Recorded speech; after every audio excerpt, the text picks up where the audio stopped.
What is the final result of an extramarital affair? 99 of the results you think are wrong. Hello everyone, many people have asked this question. What is the final result of an extramarital affair? Is it the crematorium where the cheater repents and blames himself in pain?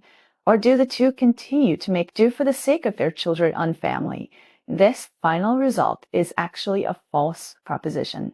When cheating tears a marriage apart, we are not observing or predicting the outcome, but using our existing cognition to paint a portrait.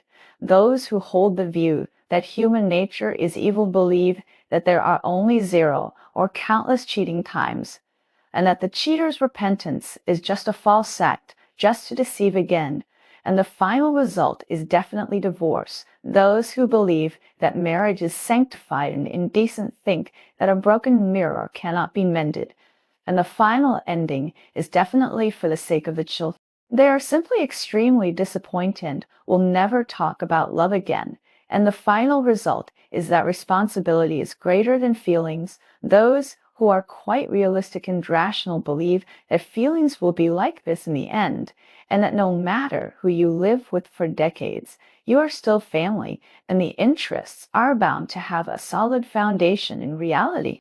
Divorce is not worth the loss, and the final result is a community of interests. At first glance, it seems that each one makes sense, and each point of view can even correspond to one's own current situation and circumstances. But when it comes to real life, it is found that it is influenced by too many opinions and is wavering back and forth, and a person who is influenced by the narrative of forgiveness is weakness will be more likely to notice and agree with the irony of forgiveness on the internet, while a person who is influenced by the narrative of family responsibility will resonate with the view of emphasizing forbearance for the sake of children. Each seemingly reasonable suggestion touches on different parts of the fear structure, which in turn exacerbates the vacillation and confusion and forms a deadlock. So no matter how the marriage after cheating in reality goes, whether it is good or bad, whether it puts aside the grudges and continues to run in, or whether new love really bursts out in the end, it will eventually be close to one's own logic in the mind. The narrowing of cognition caused by fear will make people overly dependent on certainty, because certainty itself can relieve anxiety. It is a psychological mechanism that many visitors are not aware of, rather than having the hope of possible repair. The question is, what is the new happiness? What is the reunion? What is the reunion? What is reconciliation? What is the end of this marriage? In fact, many times we don't even know what standards we or even the social subconscious use to judge the outcome of the cheating incident. When the brain determines that marriage will be like this after cheating, the subconscious mind will destroy all counter evidence for you.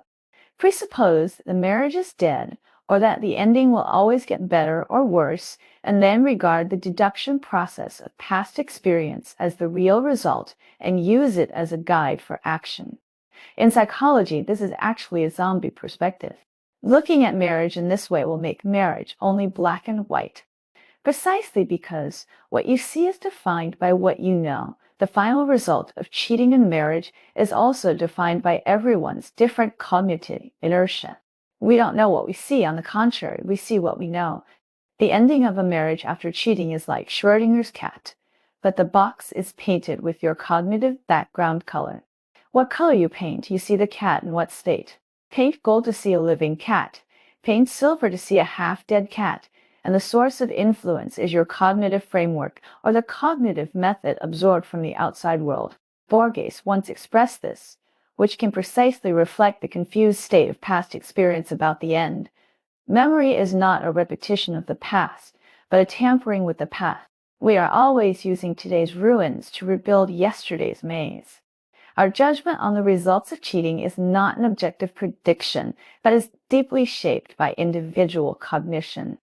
This observation effect not only affects the social subconscious, but also penetrates deeply into the inner world of the cheating party and the cheated party, and even determines the path and possibility of relationship repair.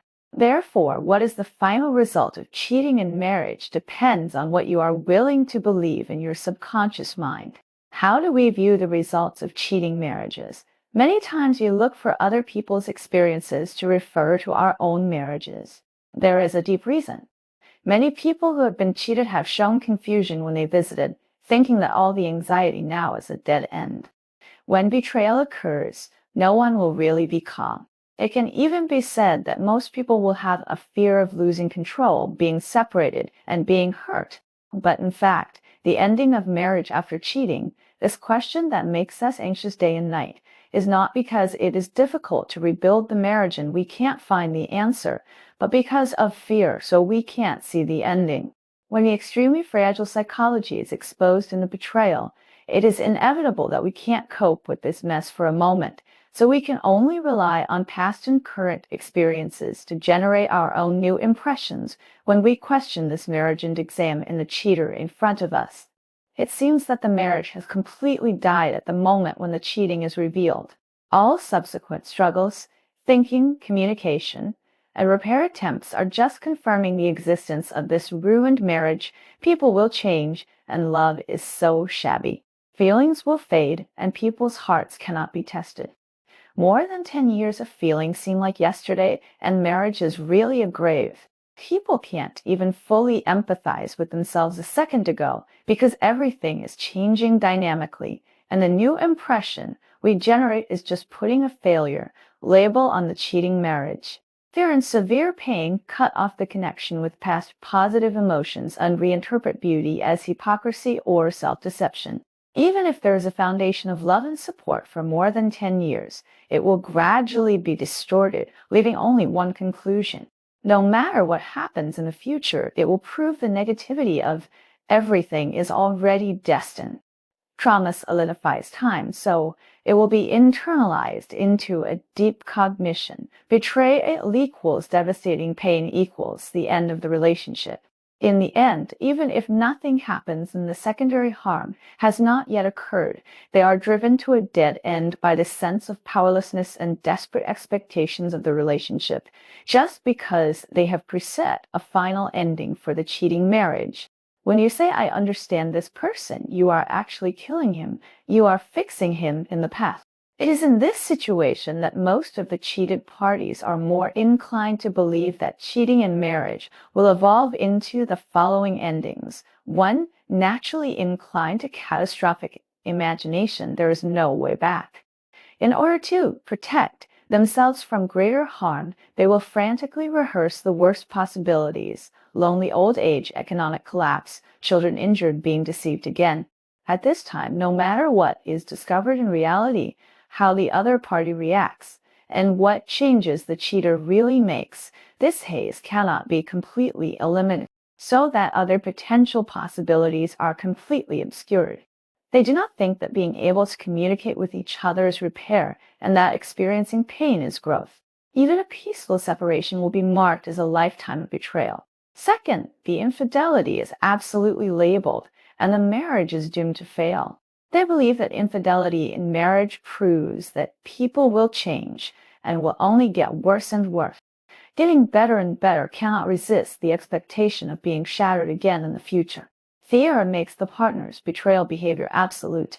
Any change is no longer regarded as a complex and multidimensional part of human nature. In the end, the weakness, loss, and mistakes when rebuilding a marriage are simplified to the iron law that love will disappear.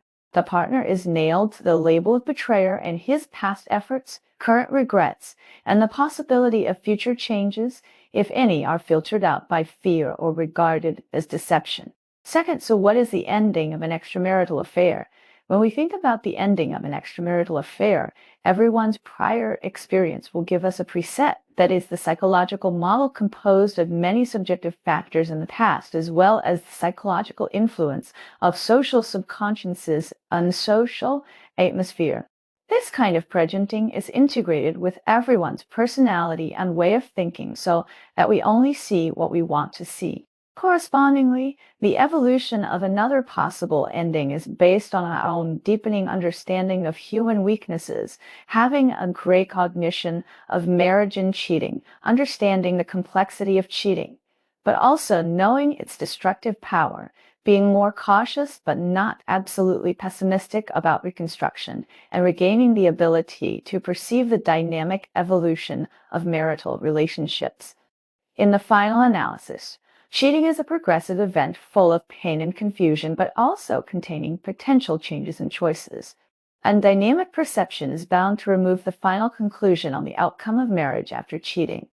That is, in the face of marriage after cheating, the cheater should be regarded as a complex individual whom may change and grow, and the marriage should be regarded as a process relationship that may experience severe pain, repair, and transformation. Pay attention to the complexity of the ending of love. It is not only to understand the complexity of the cheater's attitude towards marriage. The fluctuations of passion, intimacy, and commitment are always present, but more importantly, to understand the complexity of one's own state, disappointment, despair, and hope, all of which develop in balance. Don't exaggerate the pain of the moment, and don't be afraid of the unknown of future emotions. Realize that the outcome of a marriage is changeable. As mentioned in the previous article, we see what we believe. Many times, we will overlap our subjective views on marriage and ignore the subtle changes in real life. Many visitors think that their confidence and love have been trampled on and that the cheater is just being negative. In fact, they are still overly dependent on experience and do not really believe that marriage is dynamic. But in fact, our attitude and actions towards marriage will generate countless different results, just like the butterfly effect. Even if the cheating party has the same attitude, being negative or positive, we have different views on this behavior, and the results will be different. Understand the different forms at different stages of the relationship. A large number of visitors also reflected that after the cheating incident, they on the other party could not tell what their attitude towards each other was. They loved but hated, relied on but rejected. This contradictory psychological viewpoint will inevitably catalyze a twisted ending. Understand fragility, accept complexity, and abandon conclusions. Accepting that both parties can love and hate each other, accepting that all emotional fluctuations can exist at the same time. This is a kind of complex relationship from passionate love to deep love. We cannot only see the anger mobilized when tired and conflicted frequently. There must be a warm current of careful touch between each other again. Only on this basis can we objectively deal with the cheating marriage again, and the so-called ending is actually a cycle of awareness choice between both parties, that is, the process of restoring the ability to capture subtle changes in the relationship and making key choices based on this. The first is to make the inner perception sharp again. Only by clearly perceiving the complex fluctuations of one's own and the other's emotions can we avoid being carried away by emotions, make non-reactive rational choices, and gradually approach the most ideal reconstruction of the relationship. The second is to establish the capture of external dynamics, shifting the focus from the preset label that cheating marriage is a failure, and focusing on the reality of the real event, whether it is the hesitant apology from the other party, or the clumsy approach, or the self-restrained response, and the attempt to repair. These seemingly insignificant signals contain even weak positive potential energy. Even if it is confirmed that the marriage has really failed and a dignified separation decision is made, this separation itself is also a respect for the dynamic nature of the relationship and is another way out. An unfaithful marriage is not about predicting or forcing a specific ending, but about whether one can make responsible small choices that point to repair or liberation in each moment in the chaos of pain. In the final analysis, whether the ending is good or bad depends on how each person chooses and does it now. Every choice is a new direction, which may be to start together again or to go their own way. Maybe a rebuilt new life or a sober farewell, but it is by no means a repeated preset after infinite accumulation of past experiences.